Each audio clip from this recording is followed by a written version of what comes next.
Welcome back. This is KurossuElemenze with another installment of my Dragon Quest IX solo speedrun challenge. Sorry it's been a while. I've had quite a bit going on, especially with the hurdle that you'll see me conquer in this video. It has been quite a trip, and right away I am jumping into plot for a point that we won't be handling for quite a bit. Right now I am going to be talking with, that would be Jonah. She's a local girl in Port Elephant, and unfortunately she's just lost her dad. As you'll see, the townsfolk of this small little port have found an interesting power that this young girl has by praying to the mighty Leviathan. Well, can't speak much more than this. Of course, all this free food, it's a classic case of sloth induced by the divine, apparently. We will continue pushing through quests, through plot points for the first part of this video, because I found out a couple things. I'm going to be doing something that actually goes against something that I said in the first video.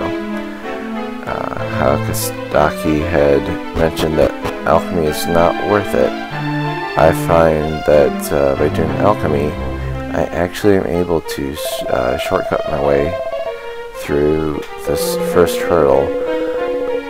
I believe, without any proof of course, I've not been able to get in touch with Kostaki, that he possibly had grinded to a much higher level than I'm at 24.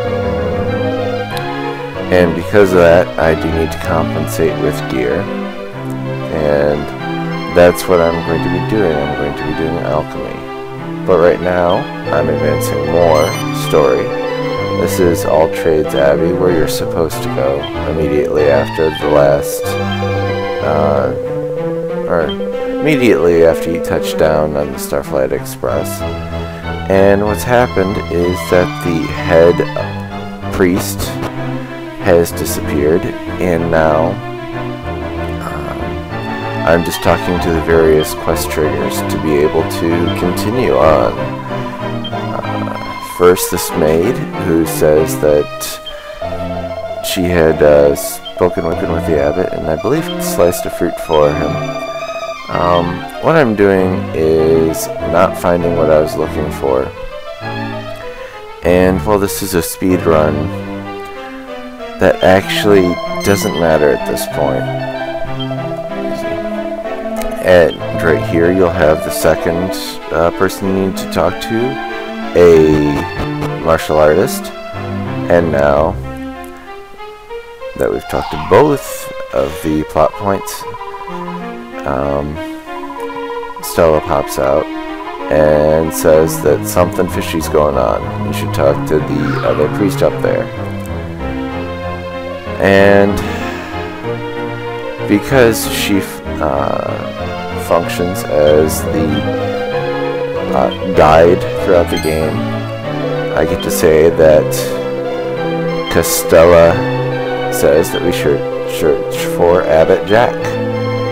And I'm certain that at least one of my friends will hate me for saying that, but this game is full of puns, and not everyone picks them up, and that's just a horrible one that might have been implied, but never really actually intended. But what I'm doing now is I'm actually taking two party tricks, bow and clap. Bow I just learned so that I can access the Tower of Trades, which is where the abbot is supposedly at. And clap I won't need for about halfway through this section, I think. Alright, now that we're out of the intro, there's the item gathering quest that the Tree of Yggdrasil gave us. And what you're seeing me do is I'm what I'm going to start doing for the rest of the game. It's called quick save, and what it does is, while it prevents you from actually seeing my save time, I'm sorry, it's something that I need to do in order to be able to pick up certain items. As it turns out, doing a hard save, saving and then quitting like I was doing, it would actually erase all of the items on the ground, which I'm going to go check right here. And it takes anywhere from 15 to 30 minutes for the 2 items that I'm looking for to start spawning. So my intention is to go back to Coffin Well and go and try and farm a metal slime or 2 to get a level. Unfortunately, this is going to be an instance of the game where the slimes just didn't like me, and I had such good luck after trying to get the slimes that I kept this section in. And so, while it seems completely and utterly against the purpose of doing a speedrun, I'm wasting time. Sorry about that, but I've got to burn those 10 to 15 minutes extra just to make sure I get these items. And the reason why is the boss that you have to fight waiting for at the end of the Abbott Jack storyline is a creature that well, I'll save that for when the actual fighting starts, but he is designed to be as annoying as possible. I ended up doing a bit of research, and the alchemy that I did is actually part of a simple suggestion that I got from, sorry, I had to look at my notes, I'm sorry, that would be Nezra Fallon. I believe it was either the GameFAQ forums for Dragon Quest IX or a Google search, which might have pointed me to GameFAQs. It's been known to happen.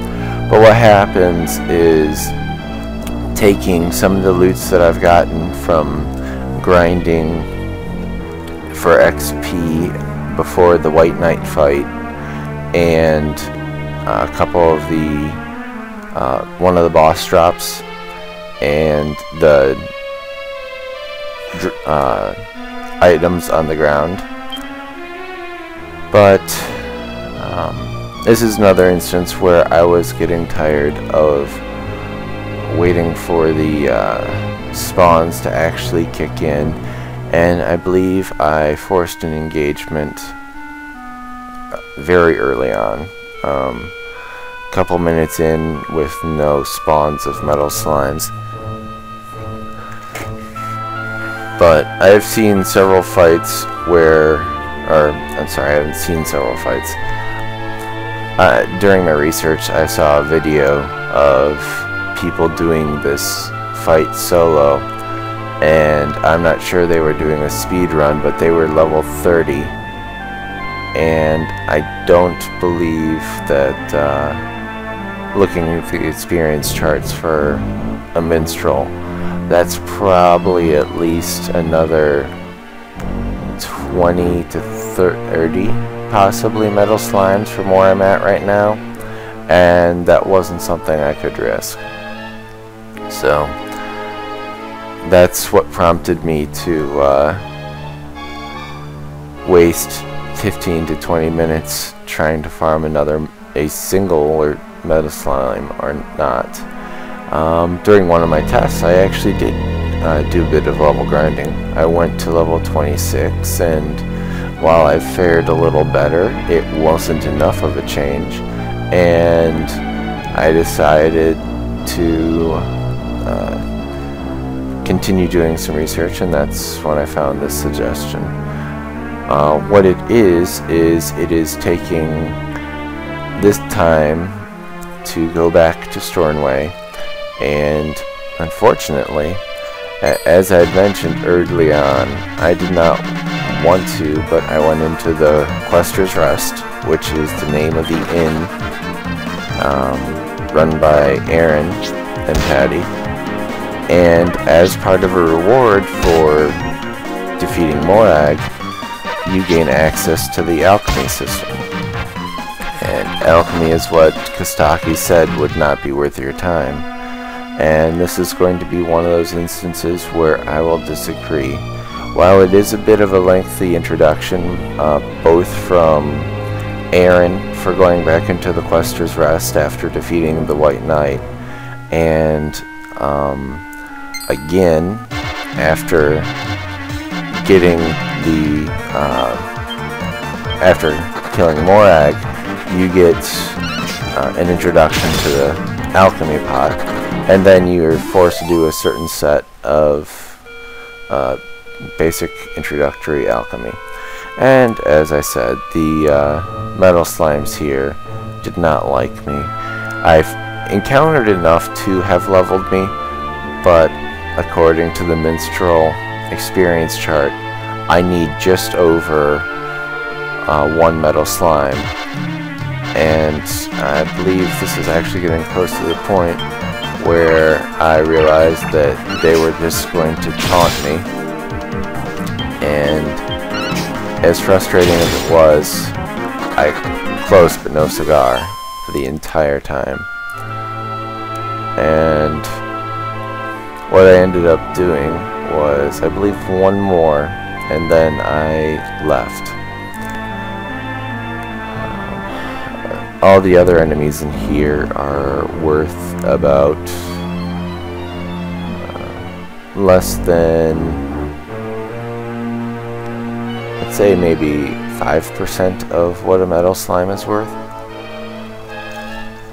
But they don't run away.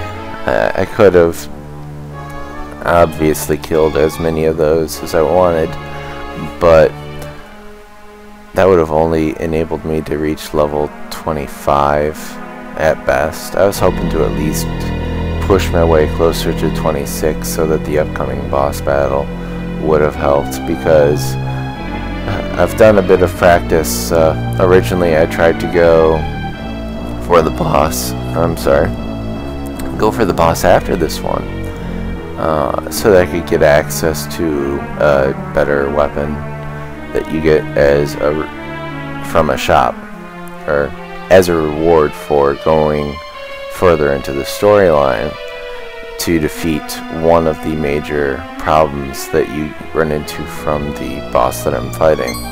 However, as it turns out, I just wasn't able to.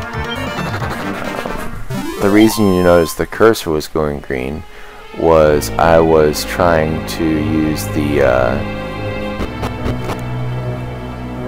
basically the touch screen, and what I'm doing right now is going back to All Trades Abbey so that I can check for the presence of the items I'm looking for. And I was actually fairly fortunate.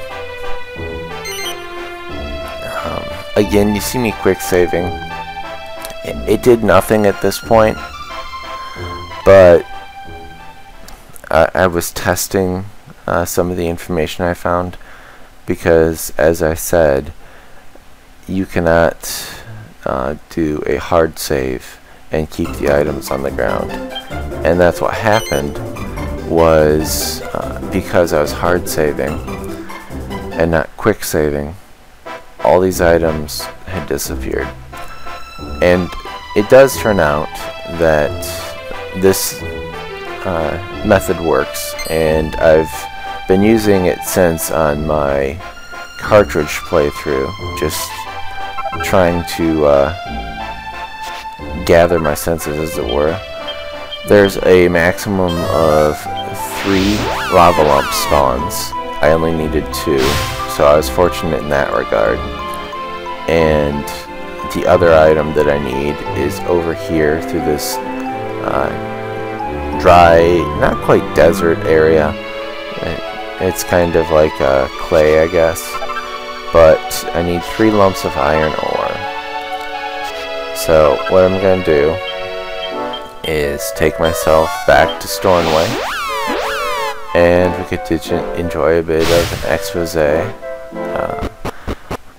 As you can see, the sparkles on the ground reflect world drop items that are useful, and the reason that I'm coming up here is during night in Stornway is one of the few times that you can pick up a mini medal.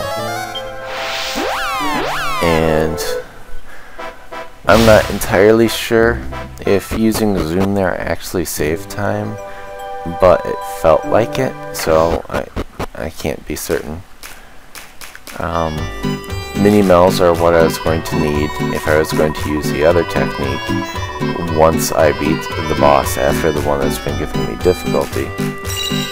But here's the reward scene from defeating Morag. You get to meet a very interesting alchemy pot. It is a throwback to Dragon Quest VIII, where there's another one, but in order to be able to alchemize my weapon, I need to unequip it. It needs to be a part of my inventory, not part of my equipment. That actually made it a bit difficult at first, but what I plan on making with this will actually give me a weapon that will hold me through until the end of this segment of the game, the collection quest. But the Alchemicon is basically the in-game dictionary for all of your alchemizing needs, and crackpot, yet another play on words. But the first thing I'm going to do is I am going to turn my iron weapon into a steel weapon, which takes the iron weapon, the iron sword, an iron lump, a lava lump, and an iron ore. So now I have a steel broadsword, which actually increases the damage a significant amount. You're not able to buy this kind of weapon, I believe, until the next major town after Port Lilliput. The next thing that I'm making is called Hephaestus Flame, and it's a simple subcomponent, but it's used in quite a few alchemy recipes, and that takes a toad oil, which I got from fighting those snails outside of Zir, a lava lump, and a royal soil, which I got from defeating the Rage and Contagion. Now, taking my steel weapon, my two iron ore, and the Hephaestus Flame, I am able to make a Giga Steel weapon, which is on par with some of the weapons that you can get later in the game. And as you'll notice, that more than doubled my attack power than I had without a weapon. Part of that is from the bonus that I have for having 13 points in sword skill. It's the first static attack boost with, and at this point I'm just going ahead and I'm taking care of all the other stories. And I'm sorry that I mixed and meshed the stories and not giving it kind of in sequence, but in order for the actual timing to be right, I needed it to be night, so to advance it to this point. And that's why I went ahead and did all the other story points first, since I had to burn time anyways. And I wanted to only have to go to Stornway once to get the mini medal. As we continue, I actually came here to buy, it's called an Evacubell. I didn't have any, and it functions the exact same as the evac spell. It just allows you to exit the dungeon for a minimal fee. And there's a red chest right there that I can't access because it is a locked chest, one of, I'd say, maybe 5 or 6 throughout the entire world that you can only access with the key that you need 4 mini medals for. And that was my intention, was to get the key from the a couple towns later and go pick up this weapon that actually is about half of the improvement, maybe even only a third of the improvement of the Giga Steel weapon. But as soon as I realized that the Giga Steel weapon was a viable option, I immediately went and just broke the suggestion from Kostaki. Not only is it going to save me time, I guess ultimately, because I don't have to return to Stornway anyways, deep in the belly of the castle, but I do have to, it saves me money because I don't have to buy upgrades along the way to the end of this segment. And along the same merit, I've spent some time since trying to consider what will be the best upgrade.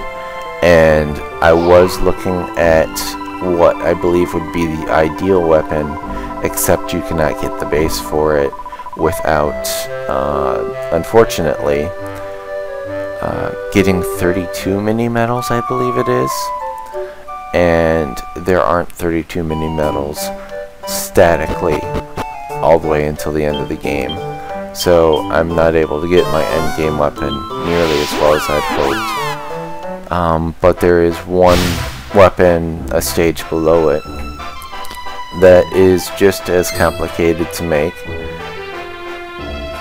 and I have been looking into making it. The original weapon that I was looking at for endgame, which at this point seems so far away, actually uses two items, two accessories that you can make, that I planned on making a third of as my end game accessory anyways. So right now you're gonna see me trying to do some it's not quite luck manipulation, but random number manipulation, because the enemies in this tower are designed to cut you off. That's why I tried dodging to the right to force it to spawn there. And again, in the spirit of my previous efforts, I'm gathering enough mini medals to get the key, even if not for this boss anymore, just so that I can have it for certain select chests later. I do grab the gold chest because that is a sizable amount of gold, and I did plan on using it. But I believe I might have had an incident in this room, but yeah, I definitely did. Those Winky repallets, the Jinksters, not Winkies, I'm sorry, Winksters,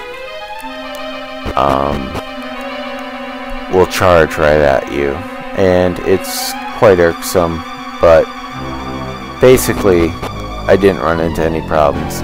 And up here on the top of the tower there is actually an item that I want other than the mini medal. I believe that brings my total for mini medals up to 4 now, which is important.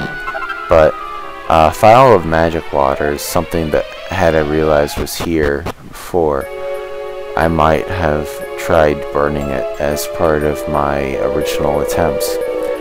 And now we've run into Abbot Jack of All Trade Abbey, and he is currently completing a ceremony that he says is part of the old tradition of, well, what is the reward of this quest.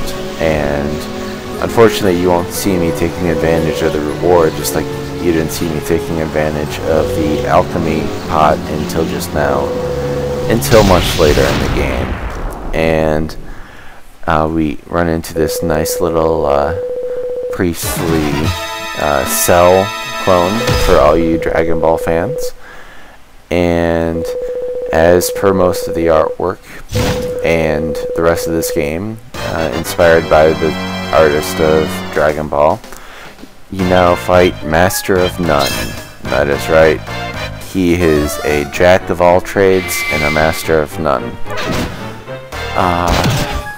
To answer a certain other Let's Player, yes, this game is serial, and while I cannot believe that I had to say that with the emphasis that a certain Naruto Ninja fan asked, I believed it was necessary. But what you're noticing is this is a caster NPC who I believe is just a pure priest class with some extra bonuses, namely that lightning. He can buff himself up to the point where the first stage removes a total of 10 damage from my attacks, and the second stage removes a total of 20. And while that doesn't seem like much, with my previous weapon, the Iron Broadsword, he would only take a 30 unbuffed. So I was doing 10 damage, and as you could see at the start of this fight, he had almost 800 hit points. So it would take 80 rounds, and I just didn't have the mana, and I would exhaust myself. And what you see me doing is casting Magic Mirror, like I did against the Raging Kid Changin', but you'll notice that later on, the AI for this fight is programmed explicitly to be frustrating, and I guess I'll go ahead and discuss his other moves. He obviously is able to attack twice between each of my rounds, and while that's frustrating to say the least, since I'm only one person, you have to remember that this game was originally designed to be played with up to 4 characters. So what's happening is I am not being I'm running into the complication of fighting a boss that's designed for 4 people. But other than that, he continues on with this deluge. He can do a lightning attack, and he can cast Whoosh, which is a attack all wind spell that I have as a minstrel. I honestly believe if it weren't for my 2 lucky crits during this fight, and the fact that I just blocked that one attack, I might have had to have redone this entire fight. So I can't say I'm all that broken up that this fight went as well as it did, but there's my second lucky crit. I believe that's all of his attacks except for the one that you're going to be seeing as soon as I get under 4 mana. Magic Mirror unfortunately takes 4 mana, and it lasts for 5 rounds after I've casted it. That's why you see on the 5th round I continually recast it. This is one of those games where it allows you to refresh certain buffs, but others, I believe, it says that it had no effect. But with mid-heal, I keep myself alive. But there's Whoosh, as I mentioned. Again, I just continue to hammer away. And that's the major reason that this boss is such a pain. He uses a spell called Drain Magic. And while I was keeping a loose track of all of the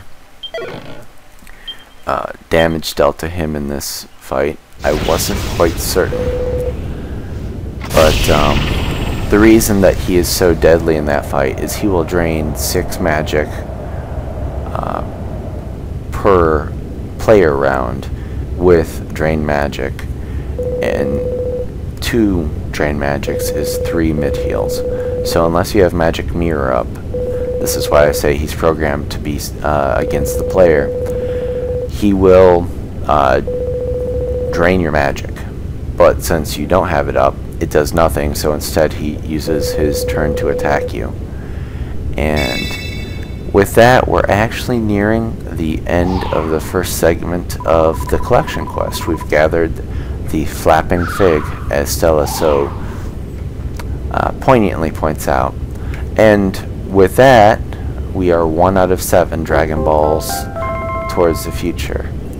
Well, I won't give you any spoilers, but yes, you do have to gather all 7, and each one of them is a battle like this. So with that being said, first thing I do is, with my mana exhausted, I use the Vacuum, and I go back to Port Lothan. The reward for going to All Trades Abbey is that now that the priest is there, I can change vocations. But that would put me back at level 1, and I'd have to do another level grinding session, which, while is not impossible, is not what I want to do. And I take a much desired rest so that I am fresh for the next boss, which is coming up in the next video. This has been KurossuElemenze, and I'm going to be hopefully recording sometime again soon. Once I head to the left here, you're going to see me. Oh, I'm sorry, I forgot that I intended to save. Alright, this is the first hard save that I've done since I forged the weapon and got the items to spawn on the ground. My intention, obviously, is to do a quick save once I leave town, and I'm going to be doing some testing to make sure that I can handle the upcoming boss. And I do believe I came to get another Vacuum Bell. I foolishly did not buy multiple the first time, and that was part of the problem. This will lead to a lot more streamlining, hopefully, is I'll be able to test my shopping better in the future and have better menu control. But now that we're talking to the mayor's son, he's going to allow us out this gate, which I believe was previously blocked, and we can head towards the next dungeon to rescue Jonah, because Bryson said that her father took her away. And with that, I bid you a good day, and I avoided a battle there. Have a good one. This is KurossuElemenze saying goodbye.